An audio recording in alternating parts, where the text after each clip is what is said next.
You wanted the best. You've got the best podcast. The hottest podcast in the world. The Chris Voss Show, the preeminent podcast with guests so smart you may experience serious brain bleed. The CEOs, authors, thought leaders, visionaries, and motivators. Get ready. Strap yourself in. Keep your hands, arms, and legs inside the vehicle at all times, because you're about to go on a monster education roller coaster with your brain. Now, here's your host, Chris Voss. Hi, folks. It's Voss here from thechrisvossshow.com. There you go, ladies and gentlemen. There are last things that makes official. Welcome to 16 years, 25 episodes of the Chris Voss Show, because we just bring you the most amazing minds and guests. Oh my God, it's the Chris Voss Show. Anyway, guys, go to goodreads.com/Chris Voss, Facebook.com/Chris Voss, LinkedIn.com/Chris Voss, Chris Voss one, the TikTok, and all those crazy places on there. You can find the Chris Voss Show podcast. Today, we have an amazing young man on the show with us today.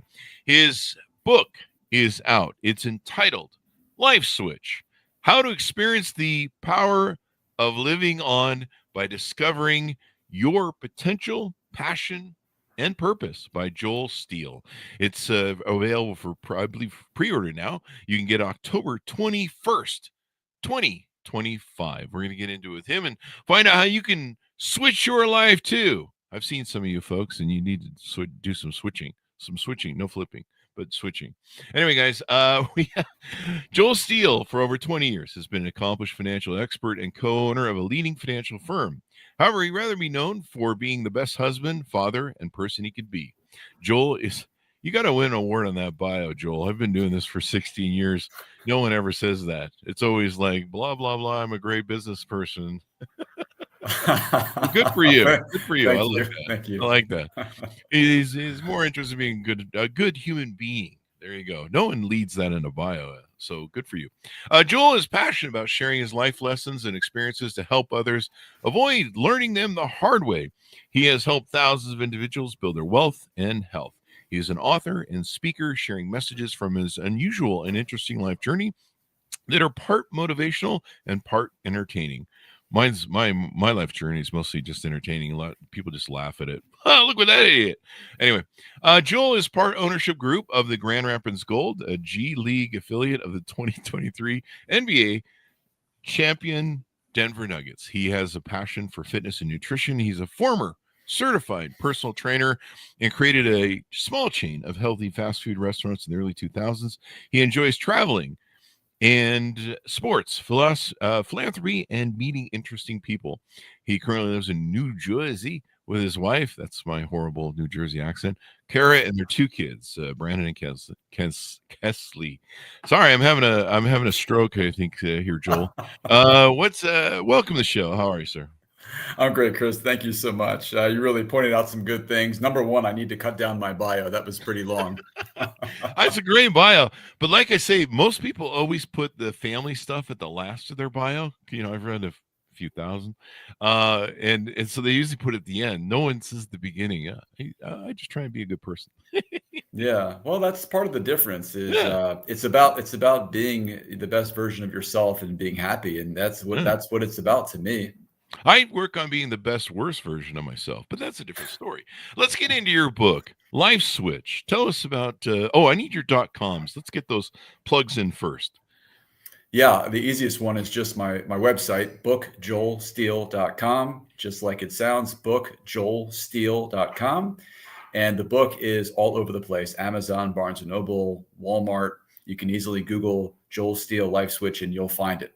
So easy to find. And it's a hard copy as well as an audiobook that will be out on the 21st. There you go. And it's got 3 E's. There's a Steele with an E at the end.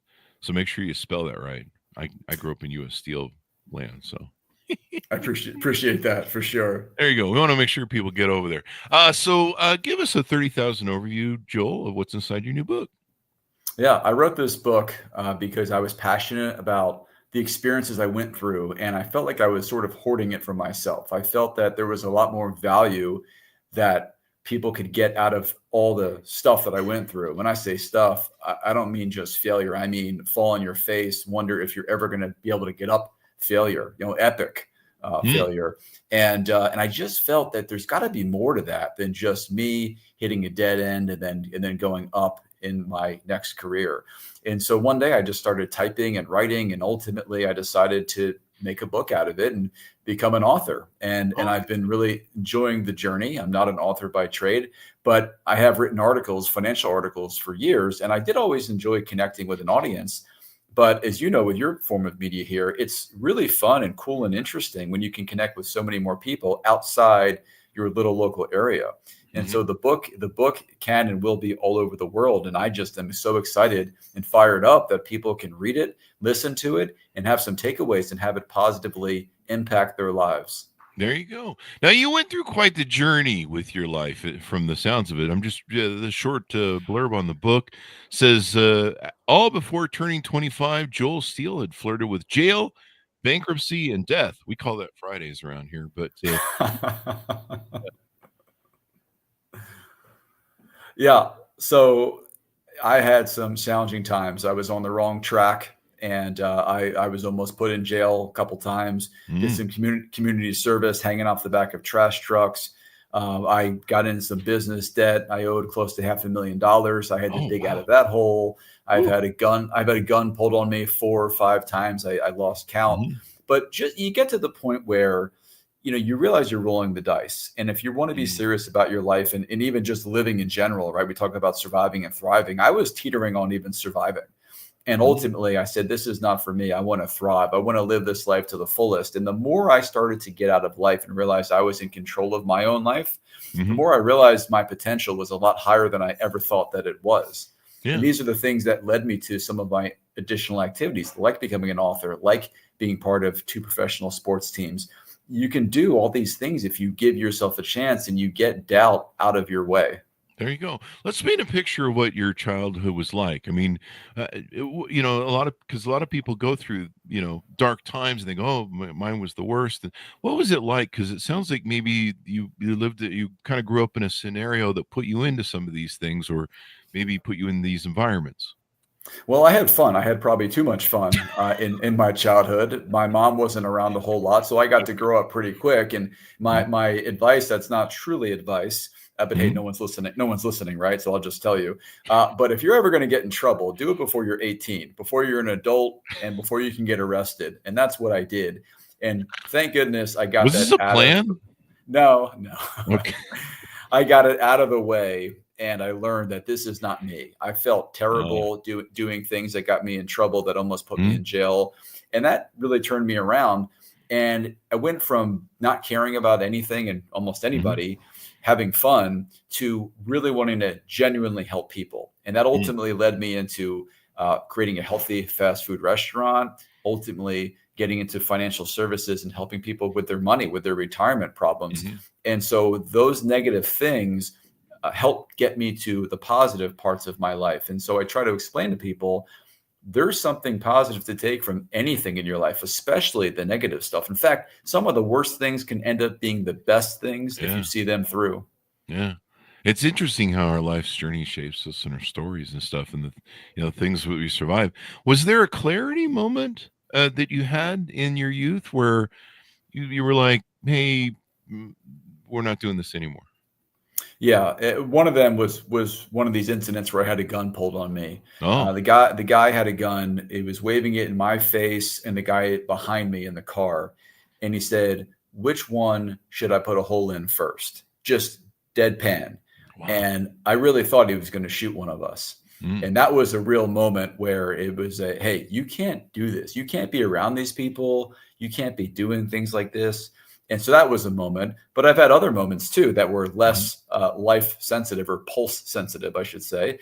And, just deciding to open up a business, a restaurant business, out of passion, deciding to make a business decision to go into financial services because it was unlimited income, no salary.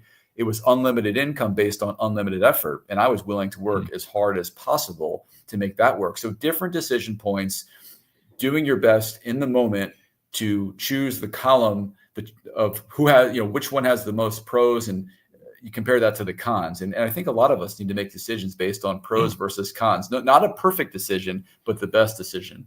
There you go.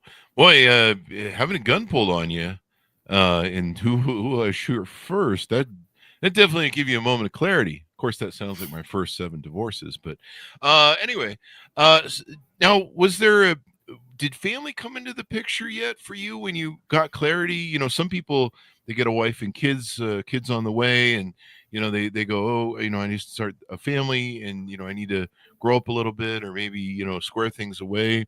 Paint us more of a picture of how you onboarded that, so that maybe someone out there who's struggling can see that there's a mechanism there they can utilize. Yeah, sure. Well, I started off with a restaurant business, which is a terrible business to be in unless you absolutely love it. It's a 90% failure rate. 25 hours a day. Exactly. And I was in that 7 days a week. My wife was conveniently working at a bank 7 days a week. So that was fine. We would get together, have dinner at 10 o'clock at night, go to the gym at 11, and it all worked out. Later on, when I got into financial services, after a few years, we did have kids, and I always wanted to be able to be there for them. And I was able to balance that out. And the funny thing I found is the more I sort of unplugged from work when I was home and played with my kids, the more recharged I got to go back in and do a better job and have more success. Wow. And so it's important for people to realize that it's sometimes you're turning like a screwdriver and you're turning it in the right direction. You're making progress, but you can overdo it and start to strip that screw. And it feels and looks the same, but you go from productive to counterproductive. So I found a really good balance of working at work and being home when I'm home. And it really helped both of those sides of my life, personal and professional, where I could have it all. And I realized that, hey, you can have it all. You don't have to choose career or family. Do you think that maybe, not having your mom around as much when you were young gave you that parental instinct to want to be there for your kids? Was that maybe a thing? Well, she was there for the more important events, but I mean, she would go, away on a Friday night, and she'd say, "Hey, is it okay if I go to the beach?" And I'd say, "Yes, please go." But she would always be at the important events, and maybe that helped me want to do that. But ultimately, with my kids and even my wife, I just enjoyed it. I realized pretty early on that being around the kids, being at their baseball games for like 6 hours wasn't for them. It was for me. It was for me to see them in that state that goes quickly. So I just did that for us. And there's so many things that kids won't remember, but I remember them. I remember them like they were yesterday. And those are now priceless memories. So the more I was there, the more I felt fulfilled and happy. And so I just kept doing it. There you go. Well, that doesn't sound like my first 15 divorces. Anyway, we change the number every time. So it's a callback joke. I keep explaining all week. I've been explaining that's a callback joke. I don't know why. People should be on the joke by now. So it sounds like you kind of establish a good work-life balance early on. And you like your family too. Most people don't, evidently. I heard that over COVID. Yeah, that's tough. Sometimes there's not much you can do about that, but sometimes you do need to take a step back in order to take 2 steps forward. But you're right. My family, I love them. They make me feel super fulfilled and happy. But I'm also very serious about business. I'm super intense when it comes to that. But again, you have to find that balance to not be doing both at the same time. Not juggling machetes, sort of juggling balls, if you will. So it works, but it requires effort. And it's not so much that it's hard, but it requires focus. It requires understanding what you're trying to do so you can tell if you're on track or not. A lot of people don't have a clear picture or vision of what they're trying to do. So they don't know, am I doing good? Did I have a good day? Am I successful? I don't know. Did you go to college? I did. I went to a small school in South Jersey. Actually met my wife there. That was the most valuable thing I got out of college. But one thing I did learn in college was, again, I started to learn that we can make things happen. We can sort of push buttons, pull levers, and we're in control. And we can't control everything, but a lot of people love to blame things and people and everything, circumstances. But I started to realize that if I want something to happen, it's up to me. It's on me. And if I really believe I can do it, I started to do things in high school and college where I started to believe in myself. Because prior to that, I was average at best with everything. And that started to drive me nuts. I really had a complex for being average. And no matter what I did for a while, I couldn't be above average. I wasn't good at anything. And once I started to become good at something, which was strength training, actually, and working on my physique, ultimately led to being a physical personal trainer, the healthy restaurant and all that. But that's when I really started to understand that you put in the work every day, be consistent, you will eventually see results, and you'll see those seeds that you plant start to sprout. So it sounds like maybe you had some influence there from, working out and taking care of yourself and building yourself, and not only externally, but internally, maybe. Absolutely. Yeah. The more I built myself externally, you're right. I did build that confidence within, and even losing weight started to reveal abs. It also revealed something else deeper inside of me, which was that drive. And so I thought I had no talents and skills. What I realized was the things that I didn't think were anything special were ultimately multi-million-dollar traits and characteristics: hard work, determination, conviction, consistency, all these things that you hear about, but I really have applied them in every facet of my life. And it's worked. It's created success in multiple industries by working hard, figuring out what needs to get done, and then just going out and doing it. Yeah. That's one of the most important things I never learned about the gym until later in my life. The discipline and the mental acuity it takes to show up every day and do the work. And really, like a lot of people, they think that the gym is, you go there and you're either performing for other people or trying to outperform them or compete with them or whatever. And really, that's not what it is. You're competing with yourself. It is a battle of yourself with yourself to do, the hard things. I mean, no one wants to sit around and lift 500 pounds. I mean, I don't know. After a while, you kind of get into it. But, I mean, I'd rather be sitting at home watching TV, really. But it's a discipline thing. And that's one of the things I found when I started going to the gym regularly in my later life was the discipline nature. And it really helps build character, I think. Yeah, I agree with that. And I do things, I torture myself quite a bit. I go for runs on 100-degree days. And I think to myself, I don't like this. I don't want to do this. But what I do like, what I love are the results. Yeah. And so when I go to the gym, I never think about what I'm doing. I think about why I'm doing it. And I do that with everything in my life. I always focus on the why and the results of what I want out of this. Like we open up packages from Amazon, 8 times a day, not because we like to open up boxes, because we want what's inside the box. Oh, I thought it was because we're married. It's the same thing in the gym. It's the same thing in the office and anywhere else. If it's the results you're seeking, it's like you're cracking the shell open to get what's on the inside. Yeah. There's too many marriage jokes, Chris, in the show already. Knock it off. Too many callback marriage jokes. Anyway, maybe it's a theme. So was there anybody around that time that inspired you to be better? Like any life mentors or maybe books you read or people that, kind of gave you a spark?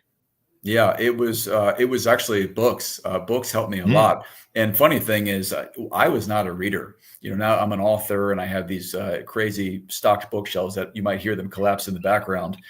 But up until junior year in college, I read Garfield. I read like comic type books. I just had no interest. I didn't like reading because I didn't have the why. It was what am I doing this for? What's the purpose?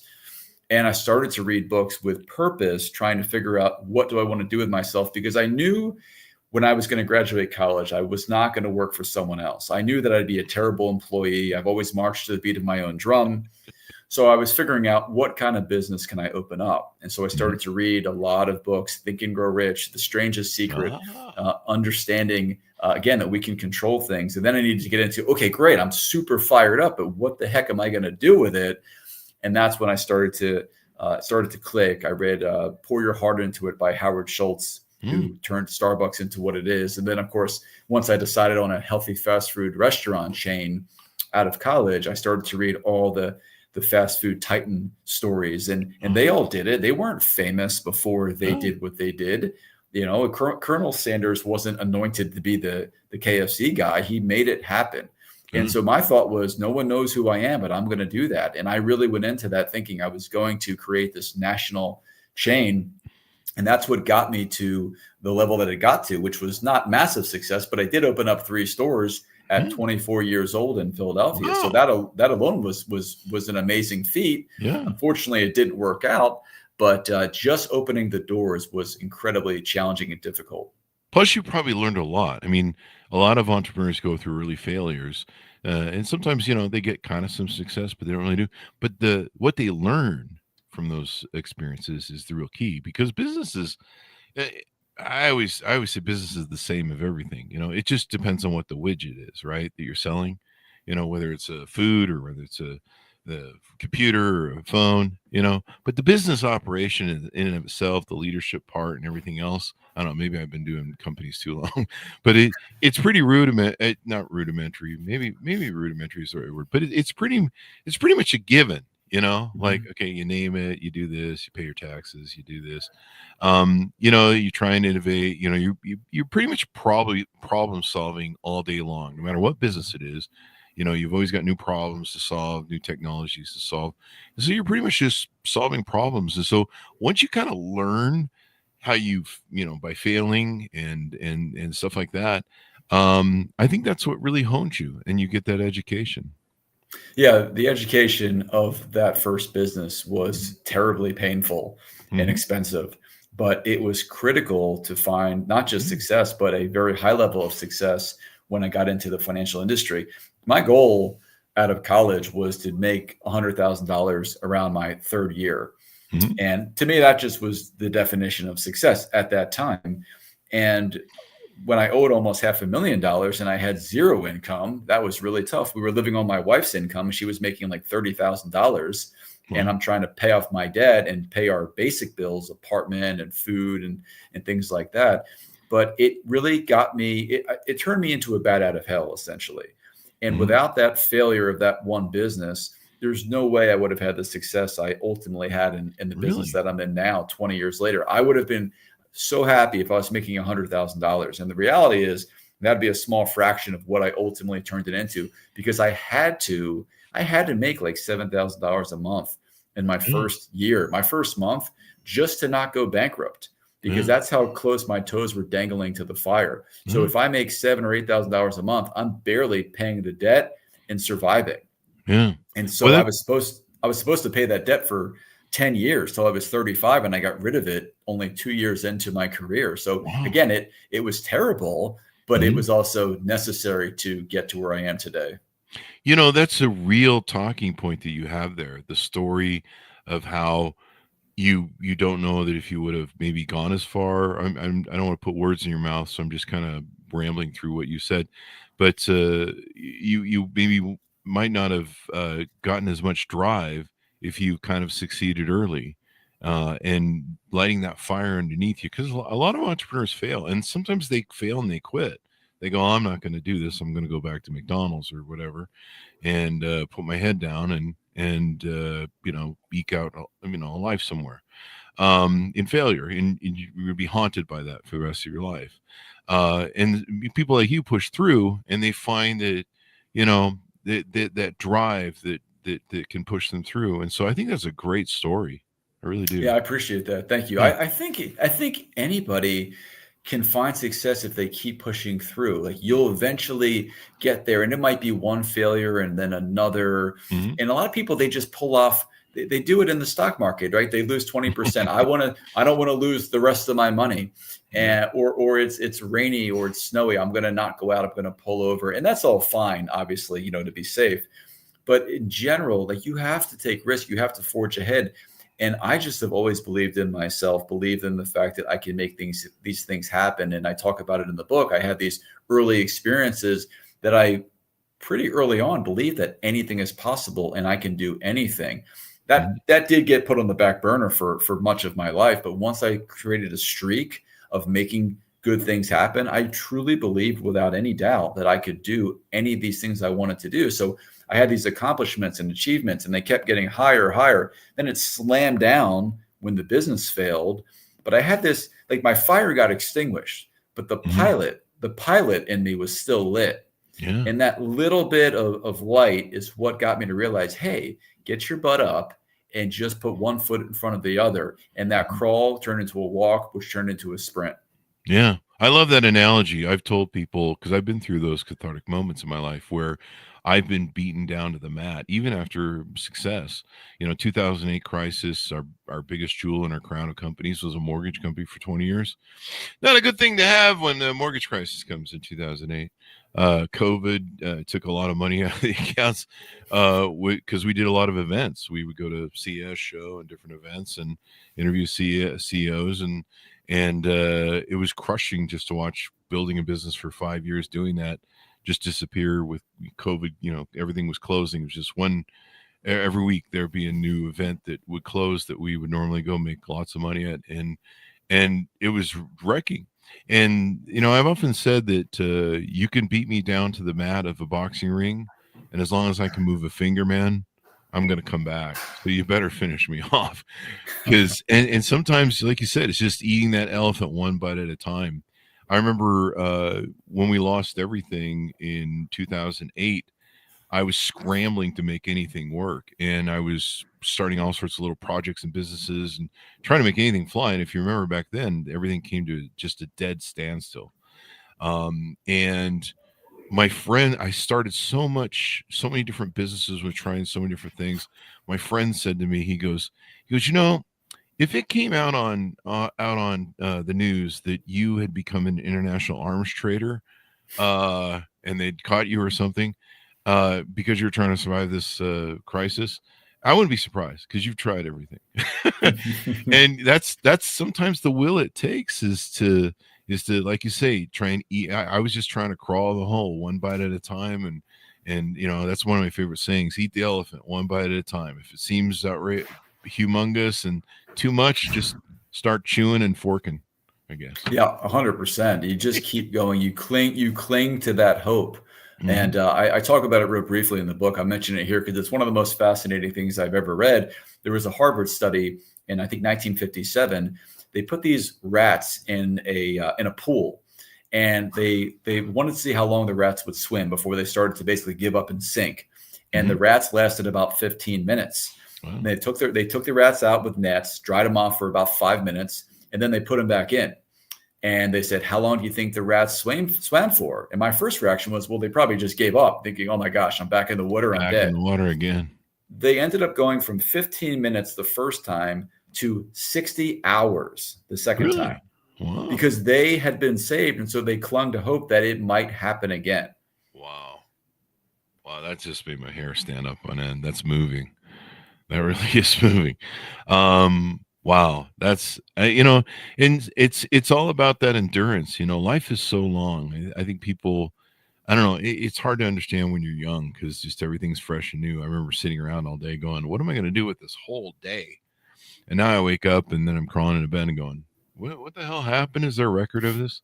But it's just that constant battle. But that's what the fight's about. That's the journey. And then the stories you get from it, now you've got a book with these memoir of survivor stories. You can help others. That's why we do the show is to give people,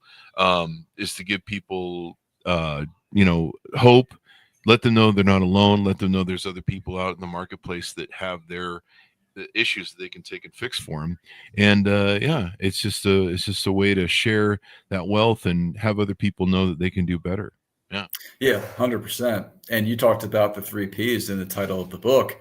I trade investment stocks and bonds. I talk about the market, and it gets to be a bit redundant, right? A bit monotonous, going over the same thing day in and day out.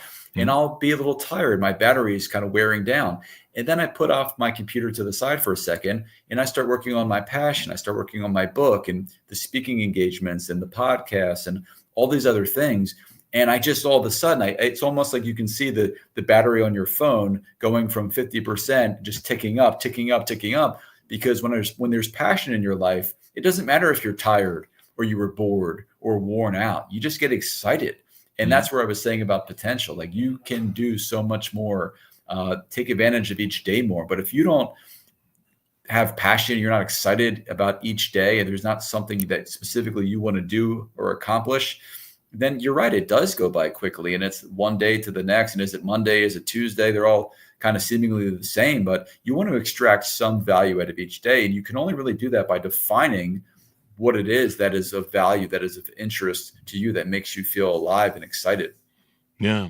We were talking about this earlier today with the show, and with a gentleman, and he was talking about having that work-life balance and health balance, and he believes in a lot of holistic stuff and eating well and living well and exercising. And it sounds like you kind of discovered that too. One of my mistakes was I fell into treating myself very poorly when I started my companies. I was like, yeah, I'll go to the gym later, ate poorly, put on a lot of weight, lots of vodka. Yeah, for a long time, vodka was just a fuel. At night, I could, I want to crash, but there's still work that's got to be done. So you slam back a couple shots, and hey, you're relaxed and good to go for a few more hours and rock and roll. But then after a while, it catches up to you, and that was one of the big mistakes I made. I didn't have a good work-life balance, and it sounds like you did the gym and health stuff, and also made sure that you had that great frame of mind. Yeah, and I also like to stay within striking distance of what I consider my best shape. I feel that the better shape I'm in, the more I can control things outside of my body. Mm-hmm. And sometimes I see people and they're telling me all these things that they're going to do and manage and handle, and I look at them and I say, you can barely handle yourself, it looks like. And so how are you going to be able to handle and manage this? So I respect people that take care of their bodies, not because they're in shape, but because they show those characteristics, right? The discipline, the hard work, the fact that they can sacrifice and do the workouts we talked about, and maybe they don't want to do it, but COVID really taught me that working out was not so much a choice. It was more of a medicine, if you will. I was so stressed out during COVID because as a financial advisor, we're all told to stay home and basically watch TV. And so if you remember, I'm sure you do, on one side of the TV was the stock market going down in red. On the other side, it was the amount of people dying. And it was the worst. It was like the worst thing ever. And it was the hardest part of my career for sure. So I worked out just to make sure that I don't have a massive heart attack. Yeah. Yeah. I mean, you got to take care of yourself in these moments, especially the cathartic moments. You got to take care of your health. And that was also something I probably made a mistake on. And I'll share this because people should know not to, maybe don't do what Chris does. But, there was a time, there were times when the alcohol got pretty bad. I was never an alcoholic per se that I couldn't quit, but I abused it and I abused myself with it. And during some of my darkest moments, I did that. And thankfully around COVID, I quit. But it had an impact on how I responded to those issues. And so I like how you have a better focus on health, because what's good internally is good externally. And if you're messed up in the head or messed up with your body, you're not feeling healthy, your brain's not going to be in the right place to succeed, really. Yeah, and it's so important to be in the right place. And even if you, let's say, wanted to be in good shape, or if you wanted to drink less, as long as you start by identifying that situation that you want to either get towards or get away from, that's really helpful. Just that alone. Maybe, okay, I'm probably overdoing it, I need to cut back. It's a great start, right? You don't have to pick a date, but you're aware of it. And then you go from there. But again, it all comes down to getting to know yourself. What makes you happy? What makes you unhappy with yourself? And if you're continuing to do things that are making you unhappy, you're going to be an unhappy person. And if you're okay with that, fine. But who would want to be okay with that? So again, everything in life that has a payoff requires some kind of sacrifice, discipline, and hard work. What? I mean, everything. What? No, I'm just kidding. You meet, people. You probably have people come up and say that to you. They go, "Oh, it's so amazing you did the success you did, yada yada yada. It must be so easy for you." And you're like, look at them, and you're just like, "Are you kidding me? I'm missing like half my body organs I had to sell to get here." No, I'm just kidding. But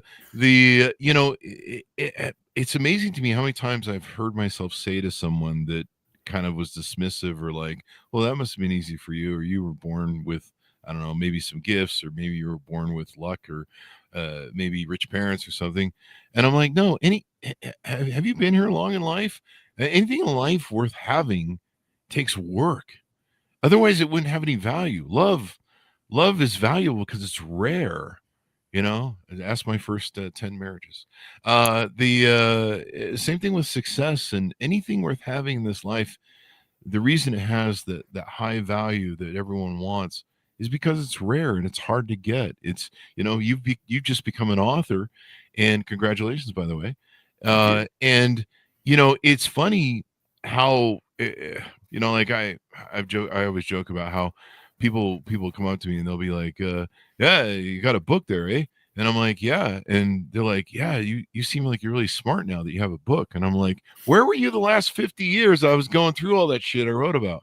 And so, but it's hard to write a book. You realize how hard it is when you write a book. And so it kind of puts you in this echelon where after you get your book published, people come up to you and they go, ooh, you kind of have a glowy specialness about you.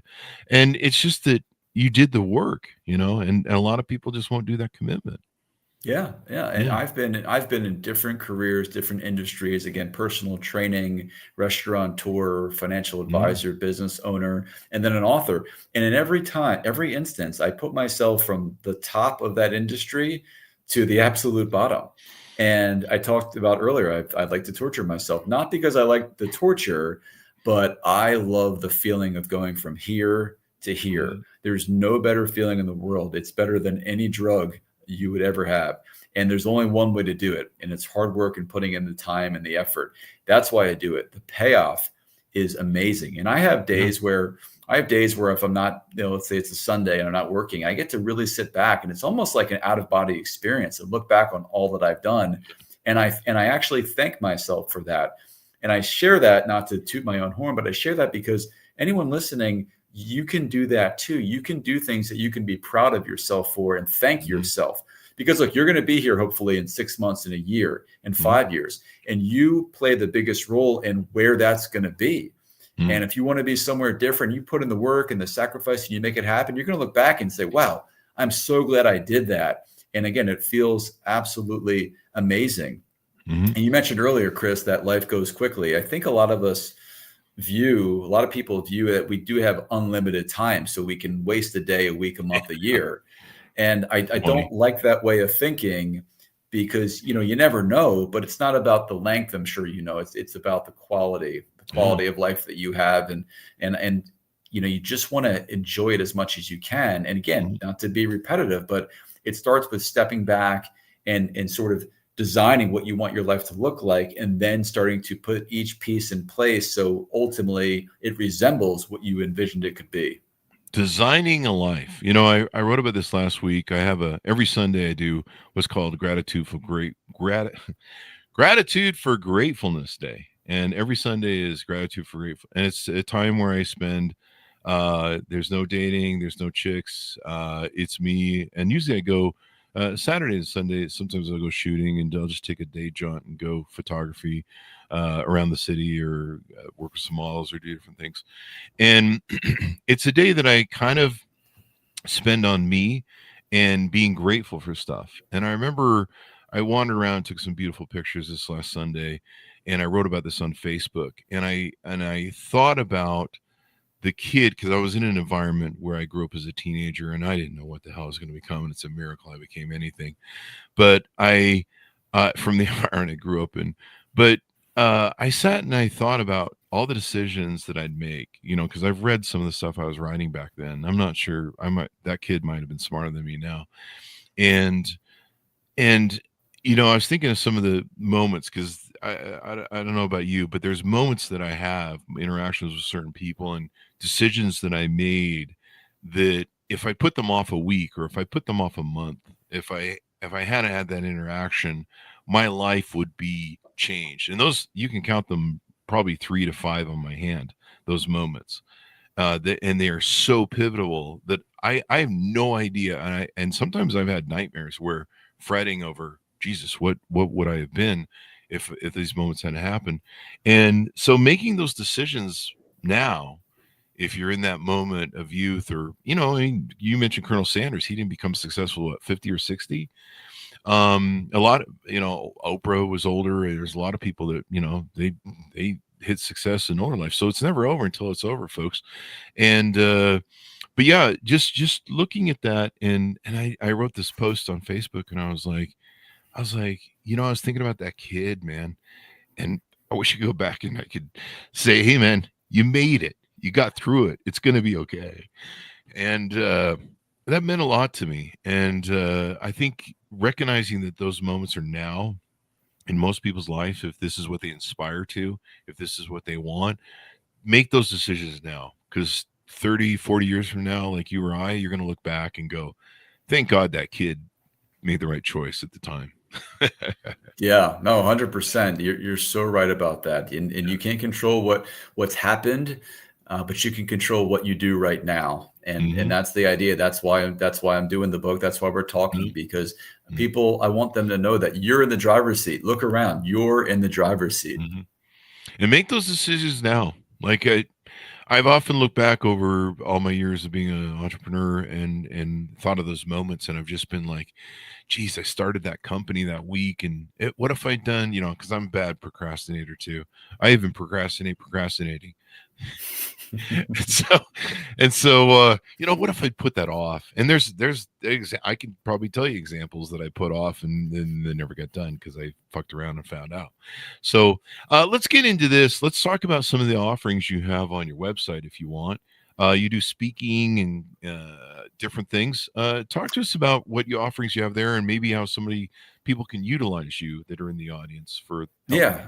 Sure. Well, the book is the platform, right? I talk about all the things that I've gone through. It's an entertaining, inspiring read, and I share things that I wish I knew when I was younger, and walk through all the things I went through, good and bad. And again, the idea is to have you go through your own life and try to find these moments that you've all had. I call them life switch moments, where you just have this like click, this spark of an event where, wow, this is it. I have to do this, or I have to stop doing that.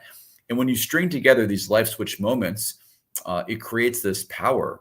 And that's where you feel on versus off. And you light up and you can see clearly, and you feel energized. And so I want people to try to get that from the book and the audio book, understand what I went through and what they can go through. And there's nothing that I went through that's like, hey, I had $100 million and I blew it, and then I did this, or I started this company, sold it for 30 figures, and all these other crazy things that are just not possible.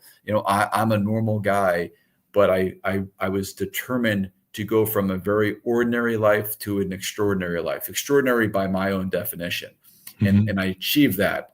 And so I want people to do the same thing for themselves. So the book is out there. I hope people really enjoy it. And also I do speaking, which I really enjoy, because then I get to be there and bring the book to life and talk about additional stories and some of the outtakes and things that I don't get a chance to get into in the book, because the book was originally 330 pages. I had to cut out basically a quarter of my life, which was really hard to do. You got a second book there. The publisher told me two things. He said, one, you've got to cut out about 75 pages. And I said, yeah, let me see you cut 25% of your life out. And the second part is, he said, you're going to definitely do a second book. And I said, if you want to take a bet on that, I will bet you that I won't, because this book was exhausting. I have no plans to do a second book, but I love to talk about additional things that were on the scrap room floor. Sure. So I speak at companies, I speak at workshops, I do different interactive type of motivational conversations. I speak at colleges, and ultimately I would love for someone to recognize that every college graduate should read this book, because when you're 22 or 25, getting out of school, depending on how your journey goes, you usually don't get out of the gate at a great start. And a lot of it is you're doing what you think you're supposed to do, which is the complete opposite of passion. You do what you're supposed to do, what someone else tells you to do. So I just want people to either launch or relaunch at some point in their lives, and do it their way, do what they want to do, and take control. So the speaking, listening to the book, that's all I'm doing right now. Also, in my spare time, I'm running my financial practice, which is definitely time consuming. So I'm making sure, as we talked earlier, I'm balancing, I'm juggling these things. And of course, I still want to be with my family and be at all these events. So there's a lot going on, but because I have so much passion for all of them, I don't get tired. I'm just happy to do all the things that I'm doing. There you go. Good gratitude, feeling blessed. Now tell us about this. You're doing $1 million giveaway or something of that nature. Tell us about what that is. And I think there's an entry point on the website for it. Yeah, you're right. Yeah, on the website, there's a page called Campaign, and I'm personally giving away $1 million if we can sell 1 million books. So some people have said, you're crazy, you're never going to do that. I say, how many books have you seen that say sold 1 million copies, sold 10 million copies? The reality is it's doable, it's happened, it'll happen again, and it's possible. So I'm trying to prove to everybody some of the same messages in the book, that not only can we all do these amazing things in our own lives, but if we pull together, we can do something unbelievable. And I'm going to sit down and personally write out $1 million. It's going to be 10 checks. The top 10 voted on charities will each get $100,000, totaling 1 million. But it's funny, you know, I'm pretty frugal, but I've never been so excited to write out big checks in my life. There you go. There you go. Well, this should be fun, and people can go to the website. They can find out more about there, and of course, buy the book. Order the book wherever fine books are sold. Anything more we need to know, Joel, before we go out? No, just everything we talked about. But I'm having a great time talking to you, and I just want people to take some of these messages from this conversation, that whatever your life is today, if you're having a great time and living your best life, keep doing it. But if you think that there's a version of your life that could be better, you're probably right. And you want to start to figure out what that is and work on it today and tomorrow and the next day. So that's it. Pretty simple. There you go. I love it. I love the work-life balance. That's like so important. We had it was the ex-CEO of Alcoa and Siemens. He wrote a book that I'll give a plug out to it. Well, I'll leave it at that. But he talked about that work-life balance, like you talking about, taking care of your health, taking care of your work, not frying yourself out, finding your purpose. And so, yeah, it's so important. I wish I would have paid more attention to it. So that's a do not do what Chris Voss did message. Do what Joel did. There you go. These are the advertisements we do on the Chris Voss Show. So Joel, give us your .com so we go out and final pitch out for people to pick up your book. Yep, bookjoelsteele.com. That's my website. You can also just go to Amazon. I think everyone has Amazon, Barnes & Noble, or Google, Joel Steele, Life Switch, and you can find me. But I hope you enjoyed the book. I hope you enjoyed our conversation today. I know I did. And Chris, I really appreciate you having me on. There you go. Thank you. And we've had a wonderful time having you on, and what an inspiring story. I hope people get involved with what you're doing, buy the book, and share the book with others. Remember, someone reminded me earlier today, Christmas is coming up, eh? Buy like 10 or 15, 20 books of everybody that comes on the show so you can, pass them out and share the love. Pass it forward, as it were. That are just, Christmas gifts. So it beats buying him a toaster. Anyway, thank you very much, Jill, for being on the show. We really appreciate it. Thanks, Chris. Thank you. And thanks very much for tuning in. Go to goodreads.com/Chris Voss for your family show and friends, relatives. Go to facebook.com/Chris Voss, linkedin.com/Chris Voss. Oh, the crazy place on the internet. And if you don't, I'll pull the car over and come back there, kids. Don't make me do that.